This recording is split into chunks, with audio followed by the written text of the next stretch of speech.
هل يكفي أن تكون لدينا وثيقة دستورية ديمقراطية؟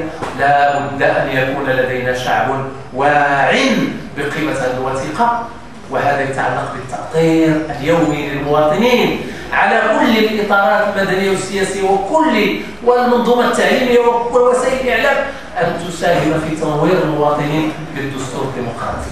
ونعطيكم غير واحد المعطى دالي، هو جريدة خارجة اليوم في الصفحة الأولى ديالها عضو ديال اللجنة ديال مراجعة الدستور كيقول كلام خطير جدا، كيقول أن الطبقة السياسية ليست مهيئة ولا مؤهلة للملكية البرلمانية.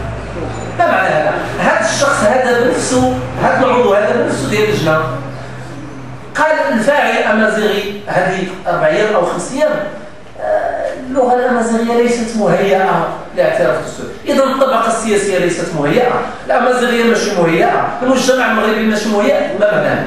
ماذا نقرأ سياسيا في هذا التصريح؟ نقرأ فيه أن أعضاء اللجنة كيشتغلوا بخطوط حمراء وفي حدود تعليمات معينة وسقف لا يمكنهم تجاوزه، ولهذا قمنا بإدانة هذه اللجنة منذ إنشائها وقلنا أنها ليست هي التي تستطيع أن تلبي حاجتنا ظاهرة.